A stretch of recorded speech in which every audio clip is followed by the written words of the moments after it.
Hello friends, welcome to my YouTube channel Rajveer education academy. आज हम बात करेंगे कि रक्त क्या होता है, रक्त के मुख्य घटक कौन कौन से होते हैं, इनसे संबंधित सभी आज हम जानकारी पढ़ेंगे। तो सबसे पहले हम बात करेंगे रक्त की। रक्त शरीर का एक तरल संयोजी ऊतक है। यह पोषक तत्वों, हार्मोन्स, प्रोटीन और अपशिष्ट पदार्थों को शरीर के विभिन्न हिस्सों तक पहुंचाता है। रक्त हृदय और रक्त वाहिकाएं मिलकर हृदय वाहिनी प्रणाली का निर्माण करती है। मानव शरीर में रक्त को एक पूरा चक्कर लगाने में लगभग 45 सेकंड लगते हैं। रक्त की कुल मात्रा शरीर के वजन का लगभग 7% होती है, जो एक औसत वयस्क में 5 से 6 लीटर तक हो सकती है। यह हमारी रक्त वाहिकाएं होती है, जिनमें हृदय से संपूर्ण शरीर में धमनी के द्वारा रक्त प्रवाहित होता है और शिरा के द्वारा रक्त अंगों से पुनः हृदय में वापस आता है। अब हम बात करेंगे रक्त के दो मुख्य घटक की, जिसमें पहला होता है प्लाज्मा और दूसरा होता है रक्त कणिकाएं।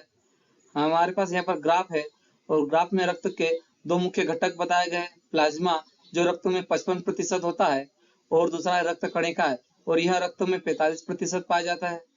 रक्त कणिकाएं 3 प्रकार की होती है: लाल रक्त कणिकाएं, श्वेत रक्त कणिकाएं और प्लेटलेट्स। हमारे पास इन कणिकाओं के लिए डायग्राम भी है। और यह हमारे पास रक्त वाहिका होती है, जिसके अंदर प्लाज्मा होता है और प्लाज्मा के साथ लाल रक्त कणिकाएं, श्वेत रक्त कणिकाएं और प्लेटलेट्स मिलकर संपूर्ण शरीर में प्रवाहित होती है। अब हम बात करेंगे प्लाज्मा की कि प्लाज्मा क्या होता है। प्लाज्मा रक्त का हल्का पीला तरल घटक है, जो कुल रक्त का लगभग 55% हिस्सा बनाता है, जिसमें पानी, प्रोटीन, खनिज, लवण, शर्करा, वसा, हार्मोन्स और विटामिन जैसे महत्वपूर्ण तत्व होते हैं। यह रक्त कोशिकाओं जैसे लाल रक्त कोशिकाएं, श्वेत रक्त कोशिकाएं और प्लेटलेट्स को पूरे शरीर में पहुंचाता है। यह रक्तचाप बनाए रखता है और पोषक तत्वों को वितरित करता है और साथ ही अपशिष्ट पदार्थों को हटाता है और शरीर के तापमान को नियंत्रित करता है। रक्त से अन्य कोशिकाओं को अलग करने पर यह एक साफ हल्के पीले रंग का तरल पदार्थ होता है। मतलब जब रक्त से कोशिकाएं मतलब कण जो है हमारे लाल रक्त कणिकाएं, श्वेत रक्त कणिकाएं और प्लेटलेट्स, इनको जब रक्त से हटा दिया जाता है तो हमें एक पीले रंग का तरल पदार्थ प्राप्त होता है, जो कि एक प्लाज्मा होता है। और यह हमारा जो दिख रहा है येलो कलर में, पीले कलर में, यह हमारा प्लाज्मा है। इसमें 90 से 92% पानी होता है। मतलब प्लाज्मा में 90 से 92% पानी होता है और बाकी 7 से 8% प्रोटीन जैसे एल्ब्यूमिन और एंटीबॉडी और 1% खनिज, लवण, शर्करा, वसा, हार्मोन्स और विटामिन होते हैं। अब हम बात करेंगे प्लाज्मा के कार्य की।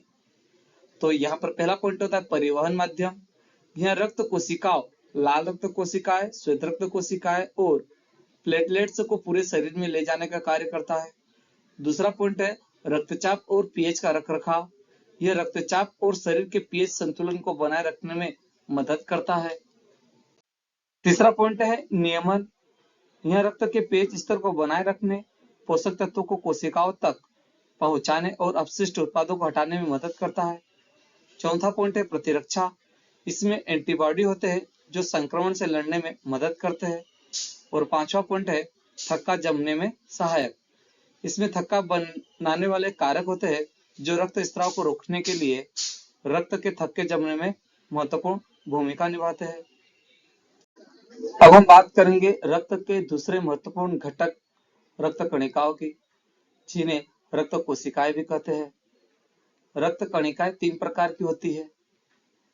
लाल रक्त कणिकाएं हमारे पास यहाँ पर डायग्राम में है, आप ये देख सकते हो, ये लाल रक्त कणिकाएं है। श्वेत रक्त कणिकाएं हमारे पास ये श्वेत रक्त कणिकाएं है और प्लेटलेट्स, और ये हमारे प्लेटलेट्स है। हम इन तीनों कणिकाओं की डिटेल में आगे चर्चा करेंगे। ये सभी कोशिकाएं अस्थि मज्जा में स्टेम सेल से बनती है और शरीर को जीवित रखने के लिए आवश्यक कार्य करती है। अब सबसे पहले हम बात करेंगे लाल रक्त कणिकाओं की। ये लाल रक्त कोशिकाएं होती है जिन्हें एरिथ्रोसाइट्स भी कहते हैं। ये शरीर के ऊतकों और अंगों तक ऑक्सीजन पहुंचाती है और कार्बन डाइऑक्साइड को वापस फेफड़ों तक ले जाती है, जहां से इसे बाहर निकाला जाता है। लाल रक्त कणिका रक्त का मुख्य घटक है। यह रक्त में सबसे अधिक पाई जाती है और इनका काम शरीर के हर हिस्से तक ऑक्सीजन पहुंचाना और कार्बन डाइऑक्साइड बाहर निकालना होता है। इनकी आकृति द्विउत्तल डिस्क जैसी होती है। जो लाल रक्त कणिकाएं होती है उनकी आकृति एक द्विउत्तल डिस्क जैसी होती है, एक उत्तल लेंस होता है और इसी आकृति के कारण ये ज्यादा ऑक्सीजन का परिवहन कर सकती है, जो अधिक ऑक्सीजन ले जाने में मदद करती है। इनमें केंद्रक नहीं होता है और ये लगभग 120 दिनों तक जीवित रहती है। हीमोग्लोबिन लाल रक्त कोशिकाओं में मौजूद एक प्रोटीन है जो आयरन मतलब लोह से बनता है और शरीर के ऊतकों तक ऑक्सीजन पहुंचाता है। हीमोग्लोबिन ही रक्त को लाल रंग प्रदान करता है, मतलब हीमोग्लोबिन के कारण ही रक्त लाल रंग का दिखाई देता है और हीमोग्लोबिन ही संपूर्ण शरीर में ऑक्सीजन का परिवहन करता है। हीमोग्लोबिन की कमी से होने वाली स्थिति को एनीमिया कहते हैं, जिससे थकान, कमजोरी और सिर दर्द जैसे लक्षण हो सकते हैं। अब हम बात करेंगे कि हीमोग्लोबिन होता क्या है और यह बनता कैसे है। हीमोग्लोबिन लाल रक्त कोशिकाओं के अंदर पाए जाने वाला एक प्रोटीन है। यह मुख्य रूप से आयरन, लौह तत्व और एक प्रोटीन भाग से मिलकर बना होता है। हमारे पास ये लाल रक्त कणिकाएं है और इसके अंदर हीमोग्लोबिन होता है और हीमोग्लोबिन दो भागों से मिलकर बना होता है, आयरन से और प्रोटीन से। ये आप देख सकते हो, जो आयरन है Fe वो बीच में होता है और इसके चारों ओर चेन में प्रोटीन होते हैं, जो दो अल्फा चेन होते हैं और दो बीटा चेन होती है। यही प्रोटीन होता है और इन आयरन और प्रोटीन से मिलकर ही हीमोग्लोबिन बनता है। अब हम बात करेंगे इसकी संरचना की। तो हीमोग्लोबिन दो भागों से मिलकर बना होता है, जैसा कि इसके नाम में छुपा है, हीम प्लस ग्लोबिन। तो पहला भाग है इसका हीम और दूसरा होता है ग्लोबिन। तो अब हम समझते हैं कि हीम क्या है। इसमें लोह आयरन Fe2+ होता है, जो ऑक्सीजन से बंधने की क्षमता रखता है, मतलब आयरन ही ऑक्सीजन को बांधने की क्षमता रखता है अस्थायी रूप से और संपूर्ण शरीर में ऊतकों तक पहुंचाता है ऑक्सीजन को। दूसरा है ग्लोबिन। यह एक प्रकार का प्रोटीन है जिसमें 4 पॉलीपेप्टाइड श्रृंखलाएं होती है, 2 अल्फा चेन और 2 बीटा चेन होती है। यह हमारे पास आप संरचना में देख सकते हो, यह हमारे पास 4 चेन है, 2 अल्फा चेन और 2 बीटा चेन, और इनके बीच में होता है ये आयरन।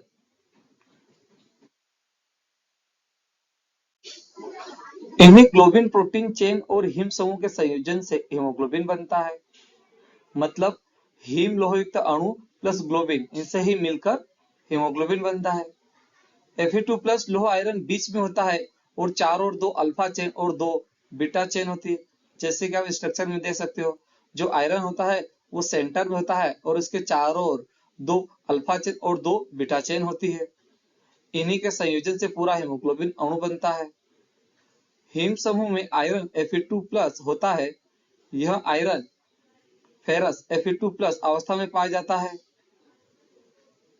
हीम समूह एक पार्फिरिन रिंग नामक संरचना से बना होता है, जिसके केंद्र में यही आयन स्थित होता है। यही आयरन ऑक्सीजन O2 से जुड़कर ऑक्सीजन का परिवहन करने में मदद करता है। अभी हमारे पास एक शब्द आया था पार्फिरिन रिंग। तब हम यह भी समझ लेते हैं कि पार्फिरिन रिंग क्या होती है। यह एक बड़ी गोल और चपटी अंगूठी जैसी संरचना होती है। यह कार्बन C और नाइट्रोजन N परमाणुओं से मिलकर बनी होती है। ये जो है हमारे पास, ये हमारी पार्फिरिन रिंग होती है, जिसके सेंटर में आयरन होता है और ये जो रिंग होती है वो कार्बन और नाइट्रोजन से मिलकर बनी होती है। आयरन Fe2 क्या होता है, इस पार्फिरिन रिंग के बिल्कुल बीच में एक आयन Fe2+ होता है। यही आयरन ऑक्सीजन से जुड़ता है। ये सेंटर में हमारे पास Fe2+ है, ये सेंटर में होता है और यही ऑक्सीजन को जोड़ता है। ऑक्सीजन का बंधन कैसे होता है हम ये भी समझ लेते हैं। जब फेफड़ों में ऑक्सीजन प्रवेश करती है तो यह आयरन आयन से उससे अस्थायी रूप से जुड़ जाता है। खून जब शरीर के अन्य हिस्सों तक पहुंचता है तो यह ऑक्सीजन को वहां छोड़ देता है। इस प्रकार संपूर्ण ऊतकों में ऑक्सीजन का परिवहन होता है। अब हम वापस लाल रक्त कणिकाओं पर आ जाते हैं। यहाँ पर हमारे पास लाल रक्त कणिकाओं के कुछ महत्वपूर्ण पॉइंट है जिसे हम समझ लेते हैं। तो पहला पॉइंट है निर्माण, मतलब लाल रक्त कणिकाओं का निर्माण कैसे होता है और कहाँ होता है। तो लाल रक्त कोशिकाएं अस्थि मज्जा बोन मेरो में बनती है। अब हम बात करेंगे इसके जीवन काल की। इनका औसत जीवन काल लगभग 120 दिनों का होता है। अब हम बात करेंगे इनकी मृत्यु की कि इनकी मृत्यु कहाँ होती है। तो 120 दिनों के बाद ये पुरानी और क्षतिग्रस्त कोशिकाएं प्लीहा और यकृत में मैक्रोफेज नामक विशेष कोशिकाओं द्वारा नष्ट कर दी जाती है, जहां प्लीहा को आरबीसी का कब्रिस्तान कहा जाता है। जो लाल रक्त कणिकाएं होती है वो प्लीहा में पूर्ण रूप से नष्ट हो जाती है, मतलब इनकी मृत्यु हो जाती है, इसीलिए आरबीसी को प्लीहा का कब्रिस्तान कहते हैं। नेक्स्ट पॉइंट है सामान्य व्यक्ति में संख्या, मतलब एक सामान्य व्यक्ति में लाल रक्त कणिकाओं की संख्या कितनी होती है। तो एक सामान्य वयस्क व्यक्ति में लाल रक्त कोशिकाओं की संख्या व्यक्ति के लिंग और अन्य स्वास्थ्य कारकों पर निर्भर करती है, लेकिन सामान्य तौर पर पुरुषों में रक्त में के प्रति माइक्रोलीटर में 4.5 से 5.5 मिलियन और महिलाओं में 4 से 5 मिलियन लाल रक्त कोशिकाएं होती है। जो कण होते हैं हमारे पास लाल रक्त कणिकाएं, श्वेत रक्त कणिकाएं और प्लेटलेट्स। तो रक्त में सबसे ज्यादा जो संख्या होती है वो लाल रक्त कणिकाओं की होती है, जो एवरेज में 4 से 5 मिलियन होती है एक माइक्रोलीटर में। नेक्स्ट पॉइंट है एनीमिया। यह एक रोग है। लाल रक्त कोशिकाओं की कमी को एनीमिया कहते हैं और यह खासकर आयरन की कमी से होता है। अब हम बात करते हैं इसके रोग के लक्षण की। तो एनीमिया होने पर व्यक्ति पीला दिख सकता है, जल्दी थक सकता है और सांस लेने में तकलीफ हो सकती है। अब हम बात करेंगे दूसरे महत्वपूर्ण कण की, श्वेत रक्त कणिकाएं। ये श्वेत रक्त कोशिकाएं होती है जिन्हें ल्यूकोसाइट्स भी कहते हैं। ये शरीर को संक्रमण, जीवाणु और अन्य बाहरी पदार्थों से बचाती है। ये रंगहीन होती है और लाल रक्त कणिकाओं की तुलना में आकार में बड़ी होती है। ये आरबीसी से कम संख्या में पाई जाती है, लेकिन हमारे शरीर की सेना आर्मी की तरह काम करती है। आरबीसी जहां ऑक्सीजन पहुंचाते हैं, वहीं डब्ल्यूबीसी का काम हमें बीमारियों से बचाना होता है। जहां आरबीसी का काम होता है संपूर्ण शरीर में ऑक्सीजन पहुंचाना, वहीं डब्ल्यूबीसी हमारे संपूर्ण शरीर को संक्रमण से बचाती है, मतलब बीमारियों से बचाती है। और इनकी संख्या आरबीसी से कम होती है, लेकिन उनसे आकार में बड़ी होती है। ये संख्या में कम होने पर भी प्रतिरक्षा प्रणाली का एक महत्वपूर्ण हिस्सा है। एक माइक्रोलीटर रक्त में आमतौर पर 4000 से 11000 श्वेत रक्त कोशिकाएं होती है। जहां आरबीसी 4 से 5 मिलियन में होती है, वहीं डब्ल्यूबीसी एक माइक्रोलीटर में 4000 से 11000 तक इनकी संख्या होती है और हमारी डब्ल्यूबीसी है। अब यहाँ पर हम बात करेंगे डब्ल्यूबीसी के प्रकारों की। तो डब्ल्यूबीसी मुख्य रूप से दो बड़े समूह में बांटे जाते हैं। हमारे पास यहाँ पर एक ग्राफ डायग्राम है जिसके माध्यम से हम श्वेत रक्त कणिकाओं के प्रकार को समझेंगे। तो हमारे पास श्वेत रक्त कणिकाएं दो बड़े ग्रुप में बांटी गई। पहले को बोला जाता है ग्रेनुलोसाइट्स और दूसरा होता है एग्रोनुलोसाइट्स। जो ग्रेनुलोसाइट्स होते हैं वो 3 प्रकार के होते हैं, न्यूट्रोफिल, इओसिनोफिल, बेसोफिल। और जो एग्रोनुलोसाइट्स होते हैं वो 2 प्रकार के होते हैं, लिम्फोसाइट और मोनोसाइट। और जो लिम्फोसाइट होता है उसके भी 2 प्रकार है, बी लिम्फोसाइट और टी लिम्फोसाइट। आई होप कि आपको यह ग्राफ समझ में आ गया होगा। अब इस ग्राफ के आधार पर हम इन पांचों डब्ल्यूबीसी के प्रकारों को समझेंगे। तो सबसे पहले हम बात करेंगे ग्रेनुलोसाइट्स की। तो ये कणिकाएं दानेदार होती है और 3 प्रकार की होती है, जैसे कि हमने ग्राफ में देखा है। पहली है न्यूट्रोफिल्स। यह लगभग WBC में 60% होती है। इनकी संख्या सबसे अधिक होती है WBC में। यह WBC का सबसे ज्यादा पाए जाने वाला प्रकार है। इनका काम है बैक्टीरिया और फंगस को तुरंत मारना। इन्हें शरीर की पहली सुरक्षा पंक्ति भी कहा जाता है। ये फागोसाइटोसिस प्रक्रिया द्वारा रोगाणु को निगलकर खत्म कर देते हैं। यह हमारे पास न्यूट्रोफिल का डायग्राम है। दूसरा टाइप है इओसिनोफिल और यह WBC में लगभग 3% होता है। यह मुख्य रूप से परजीवियों और एलर्जी से लड़ते हैं। दमा, एलर्जी और त्वचा की सूजन जैसी स्थितियों में इनकी संख्या बढ़ जाती है। ये सूजन को भी नियंत्रित करते हैं। यह हमारे पास इओसिनोफिल का डायग्राम है जो WBC में लगभग 3% पाए जाते हैं। अब हम बात करेंगे तीसरे प्रकार बेसोफिल की और यह लगभग 1% पाया जाता है। मतलब यह WBC में सबसे कम पाया जाता है। यह सबसे कम पाए जाने वाले WBC है। इनमें हिस्टामिन और हिप्रिन जैसे रसायन होते हैं। इनका काम है एलर्जिक प्रतिक्रियाओं में भाग लेना और खून के थक्के बनने से रोकना। सूजन और एलर्जी में ये बहुत सक्रिय होते हैं। यह हमारे पास इसका डायग्राम है बेसोफिल का जो WBC में लगभग 1% पाया जाता है, सबसे कम पाया जाता है और इन्हीं के कारण खून के थक्के बनने से रुकता है। अब हम बात करेंगे WBC के दूसरे समूह की, एग्रोनुलोसाइड्स की। ये कणिकाएं दानेदार नहीं होती है और ये 2 प्रकार की होती है जिससे हमने ग्राफ में समझा था। पहला होता है लिम्फोसाइट और दूसरा होता है मोनोसाइट। पहले हम बात करेंगे लिम्फोसाइट की। यह WBC में लगभग 30% होता है। यह शरीर की प्रतिरक्षा प्रणाली का मुख्य आधार है। इसके 2 प्रमुख प्रकार होते हैं। पहला होता है बी लिम्फोसाइट। यह एंटीबॉडी बनाते हैं जिससे रोगाणु नष्ट होते हैं और दूसरा टाइप होता है टी लिम्फोसाइट। यह वायरस से संक्रमित कोशिकाओं और कैंसर कोशिकाओं को नष्ट करते हैं। ये लंबे समय तक शरीर को किसी बीमारी को पहचानने और उससे बचाने की शक्ति देते हैं। इसे कहते हैं हम इम्यूनिटी मेमोरी। अब हम बात करेंगे दूसरे टाइप मोनोसाइट की और यह WBC में लगभग 6% पाया जाता है। यह WBC का सबसे बड़ा आकार वाला प्रकार है।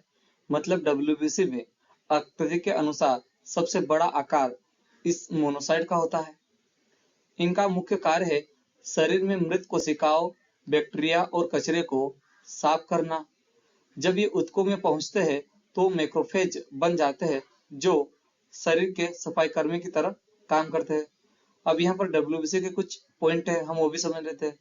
कुछ WBC केवल कुछ घंटे या 1 दिन तक ही जीवित रहते हैं और कुछ WBC जैसे लिम्फोसाइट कई महीने या सालों तक भी जीवित रह सकते हैं। हम एग्जैक्ट ये नहीं कह सकते कि WBC का जीवन काल ये होता है। अब हम बात करेंगे महत्वपूर्ण तीसरे कण प्लेटलेट्स की। प्लेटलेट्स कोशिकाओं के अब हम बात करेंगे रक्त निर्माण की प्रक्रिया की। मतलब रक्त का निर्माण मानव शरीर में कैसे होता है। तो रक्त का निर्माण हेमेटोपोइसिस नामक प्रक्रिया से होता है जो हड्डियों के भीतर स्थित अस्थि मज्जा मतलब बोन मैरो में होता है। अब जो रक्त का निर्माण होता है वो 4 चरणों में पूर्ण होता है। पहला पॉइंट है स्टेम कोशिकाओं का केंद्र। अस्थि मज्जा में स्टेम कोशिकाएं होती है जो सभी रक्त कोशिकाओं का सबसे शुरुआती रूप है। दूसरा पॉइंट होता है विभेदन।